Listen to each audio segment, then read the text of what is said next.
I'm with Bill, Alpha Echo Zero Echo Echo. You've just come back from Heard Island. What was it like? Oh, it was a wonderful and amazing place. It was most of what it was billed to be in terms of cold weather and high winds and rain, but I actually found that was pretty, having known that was coming, it was pretty comfortable for me, and it was there was amazing scenery, and the pileups were pretty intense much of the time. So what's the weather like in your QTH? The weather outside was typically about 2 to 5 degrees Celsius with winds 20 to 30 knots and overcast with sort of some fog or drizzle much of the time. But every now and then there'd be brief openings of sunshine and temperatures up to 7°C.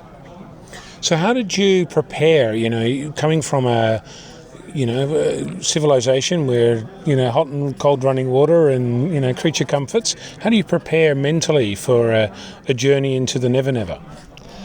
Well, I think some of it comes from my background as a field scientist doing geoscience during my PhD.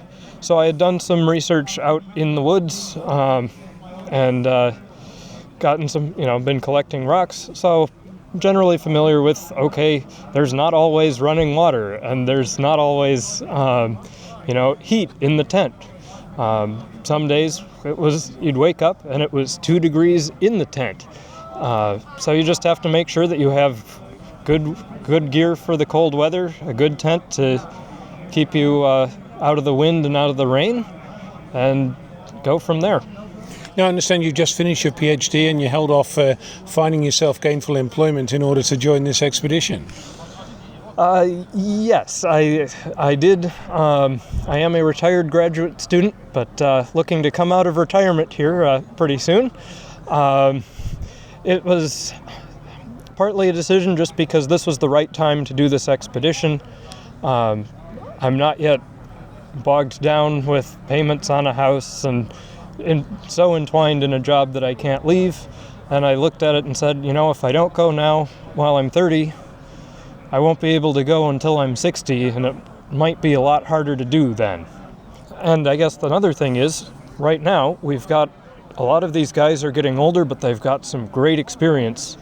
And so this is a great chance for me to go and learn from some of the guys who've been doing this for years and see what it's all about and how to keep carrying this tradition on. So what you're telling me is that we're going to have this conversation 20 years from now and you're going to be the expedition leader. Well, that could happen. I'm already looking forward to some of the national parks on the air that are awaiting when I get home. And I guess one training that I did for this was on New Year's Eve local in Minnesota. I went out to the Mississippi National River Recreation Area and was out there in the cold, pounding out a few contacts on CW on the first night of National Parks on the Air. And it actually wasn't that cold when we were on Heard Island. It was all above freezing on Heard Island. So I love how you phrase that. Yeah, as a Minnesotan, I actually found that it wasn't as cold as I had been prepared for. The bigger thing was that it was always raining, so I mostly just had on a raincoat and rain pants, and the heavy weather parka never did make it out of the pack. So what you're saying is in Minnesota you build of tougher stuff. Yeah, something like that.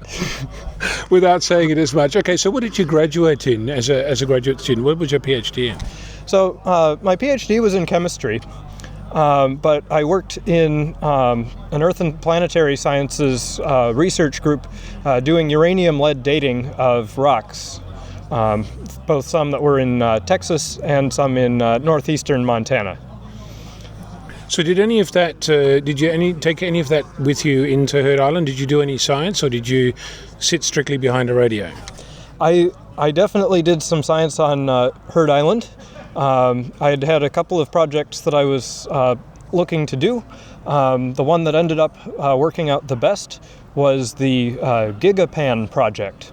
And GigaPan is it's a robotic camera mount that will pan and tilt a camera and press the shutter button so that you can take a panoramic picture at high resolution, and then afterwards it will stitch all the pictures together, and you can upload those to the internet where people around the world can pan and zoom this high resolution image.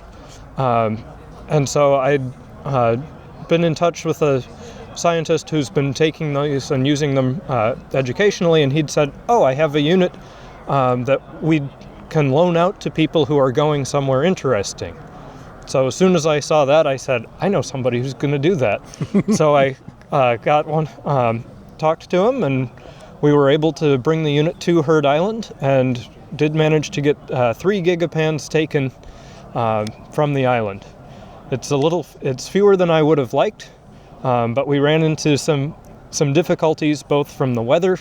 They're not great in the cold and the wet, and also from the cold particularly, in that the batteries have lower voltage in the cold, and so it was very difficult to keep the batteries warm enough to actually finish the pictures. But we managed a few, and that's more than we had before. So what you're really saying is that when you start activating another park in Minnesota, that you should take this gigapan with you, and then you've got the local resources nearby so you can improve the hardware for the next expedition to Heard Island. Yeah, I would love to do that, and might see about getting one of these units or talking with one of the other people I know who have one, because it's a great little tool for science education, and the gigapans that I have will be uploaded soon to the internet and will be publicly available. What's your fondest memory? Ooh, that's a tough one. Can I say the whole thing? It was the whole thing. But operating, one of the things that sticks with me was operating 15-meter RIDI one morning when the bands were pretty well open. And I would call, VK0EK listening down, and there would be about a 15 kilohertz wide square wave that would just pop up because it was just solid signals for 15 kilohertz. I couldn't decode a 1, but it was just solid signal for 15 kilohertz on RIDI.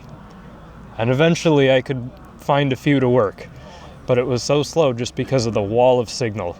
And that was just unforgettable. Well, thank you so very much for your time. You're welcome. I'm with Bill, Alpha Echo Zero, Echo Echo. Thank you. Thanks, and 73.